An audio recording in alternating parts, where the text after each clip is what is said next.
Bom dia, meu nome é Carlos Evangelista e hoje nós vamos dar sequência a essa série de palestras que nós temos promovido com especialistas, com diretores, com CEOs e com dirigentes e formadores de opinião do mercado de geração distribuída. Hoje nós estamos com o Dr. Einá, que vai nos dar um overview sobre a área jurídica, o impacto dela nas empresas de geração distribuída. Legal. Primeiro, bom dia. Obrigado aí, Carlos, pelo convite. Bom dia a todos os associados. E uma mensagem de solidariedade, acima de tudo, nesse momento tão difícil para todos nós, em termos de saúde e de economia, né? O coronavírus é algo que a gente viu lá longe, lá em dezembro, parecia algo tão distante, lá no Oriente, na China, e quando chegou aqui parece um tsunami. Eu acho que essa é a sensação que todos nós estamos tendo, presos nas suas residências e na parte econômica sem uma expectativa muito clara de quando essa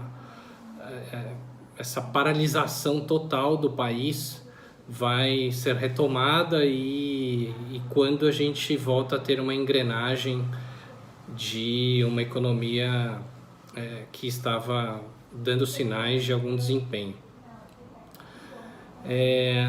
O que a gente tem reparado no setor de geração distribuída, os impactos, né, do direito no setor de geração distribuída, são dois. O primeiro é uma total falta de liquidez das empresas, que nesse momento foram interrompidas suas receitas. Alguns ainda possuem algum tipo de receita represada dos meses ou semanas anteriores, mas a gente tem empresas como, por exemplo, startups que também atuam no setor de geração distribuída que tem um cenário de receita zero. E nesse cenário de receita zero, elas não conseguem sobreviver por mais de um mês. E isso torna desesperador o sentimento dentro dessas empresas. No que a gente está vendo na parte tributária, são fagulhas de ajuda por parte do governo que não resolvem. A gente tem visto medidas como, por exemplo, de postergação do pagamento do Simples Nacional, desconto no INSS terceiros, que é o SESC, Senai, de 50%, postergação de pagamento do FGTS, mas a verdade é que tudo isso é postergação e de algum bolso isso vai ter que vir, e seria da iniciativa privada. Se essas empresas hoje não possuem um fluxo de caixa de mais de um mês, o que dirá então daqui 3 meses elas pagarem 3 meses correntes do FGTS, do Simples Nacional e os 3 meses que também teriam que pagar agora de março, abril, maio. Então, a gente entende que não são medidas que de fato resolvem, dão um alento a toda a iniciativa privada, em especial aos empreendedores do setor de geração distribuída. Sim, realmente isso aconteceu, acho que foi uma intenção do governo de tentar aliviar o caixa de algumas empresas postergando esse pagamento. Mas uma coisa que tem preocupado muito as empresas associadas, que elas sempre nos consultam, é referente aos contratos que foram interrompidos, a instalação que foi interrompida. Existem vários casos assim e as empresas gostariam de saber qual o procedimento, como que elas têm que proceder nesses casos. Qual o impacto jurídico disso nos trabalhos que já estavam em andamento e tiveram que ser interrompidos antes da sua conclusão? O que a gente vê, por exemplo, são alguns contratos de construção que passam a ter uma onerosidade excessiva nesse momento, tendo em vista que o dólar está batendo aí a casa dos R$5, e quando da contratação desses seja da importação desses equipamentos, seja do Full EPC, a gente teve uma taxa totalmente diferente do que é agora a taxa cambial. Isso tem dois reflexos. Em termos contratuais, é uma renegociação desses contratos, porque passa-se a ter um prejuízo para uma das partes, há um desequilíbrio muito grande em relação a esse tipo de situação.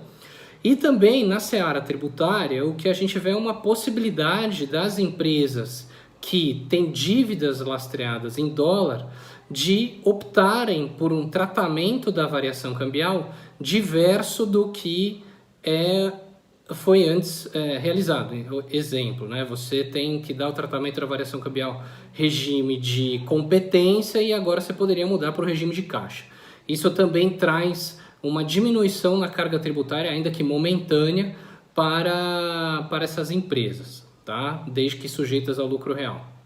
Ainda sobre a parte tributária, a gente tem um desenho, né, que as empresas geralmente fazem, seja no final do ano ou logo no começo do ano calendário, sobre qual que seria a melhor formatação, qual a melhor opção do regime tributário, se lucro presumido ou lucro real. O setor de energia em geral acaba-se sempre optando pelo lucro presumido, porque você tem uma previsibilidade, né, das suas receitas. É possível ter esse tipo de previsibilidade de receita no setor de energia.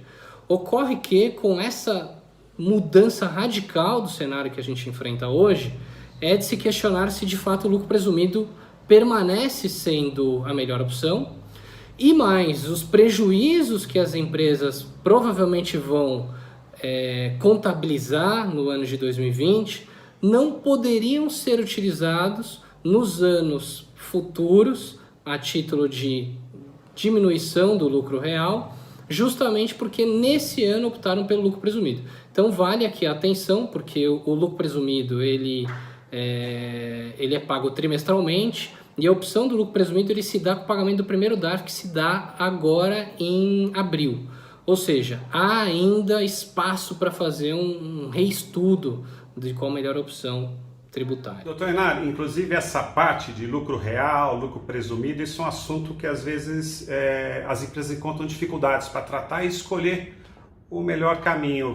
A Tribuce Advogados, ela consegue assessorar e auxiliar as empresas nesse segmento também, nesse setor também? Com certeza, Carlos. Isso é algo que a gente faz com bastante competência. Nós temos, com certeza, o foco hoje, nesse momento do escritório, é uma das principais frentes que a gente está atuando e para ajudar nesse momento tão difícil. Doutor Enar, também seria interessante se vocês nos passassem, nesse momento de crise, nesse momento de transição, 3 sugestões, 3 conselhos ou 3 pontos a serem dados atenção para todas as empresas associadas desse mercado de geração distribuída. Acho que a primeira que a gente acabou de falar é reanalisar se faz sentido mesmo permanecer no lucro presumido, se não faz sentido estar no lucro real. Um segundo aspecto, eu diria, trata-se dos créditos de PIS e COFINS, que também impactam, tá? Ainda que não há uma expectativa de receita no futuro, né, no futuro próximo, né, nesses próximos 2, 3 meses, é possível você apurar algum crédito para que com esses créditos tributários federais você possa pagar o IR-fonte, por exemplo, da sua folha de pagamento. No mesmo sentido, você também poderia fazer uma compensação cruzada de créditos de INSS, que muito provavelmente ficam acumulados, as empresas não dão muito tratamento a esse tipo de crédito, e também poderia ser pago tributos federais. Em especial, a gente está focando muito em imposto de renda na fonte e INSS, que é o que dói hoje, né? Que você tem que manter uma folha de pagamento e precisa manter aí o seu compromisso com as obrigações tributárias. E a terceira, eu acho que é uma reanálise de todas as suas obrigações em relação aos contratos, seja por onerosidade excessiva, seja por força maior ou caso fortuito, porque você não consegue cumprir mais uma entrega de uma instalação de um sistema fotovoltaico para um cliente residencial, seja porque você não consegue cumprir a construção de uma usina de geração distribuída, de mini geração, né?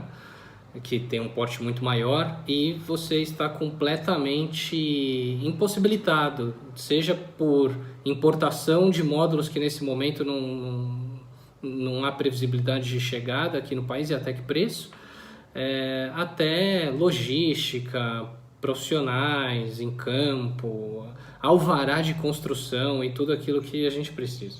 Isso assim, na minha vida profissional, eu acho que nunca ficou tão claro para mim um caso fortuito e força maior. Acho que você também é advogado de formação, né, Carlos? Não sei se recorda de um momento que a gente está vendo que fique tão nítido o que se trata caso fortuito e força maior. É verdade, nunca os casos de força maior, né, casos fortuitos ou de força maior ficaram tão bem configurados como agora, né, quando está previsto no contrato e até mesmo quando não está previsto no contrato é possível se alegar isso, e claro, sempre com assessoria de um escritório jurídico. Doutor Renato, eu queria agradecer o seu tempo, agradecer todas as explicações, esclarecimentos, eu sei que vocês estão à disposição, todos os associados.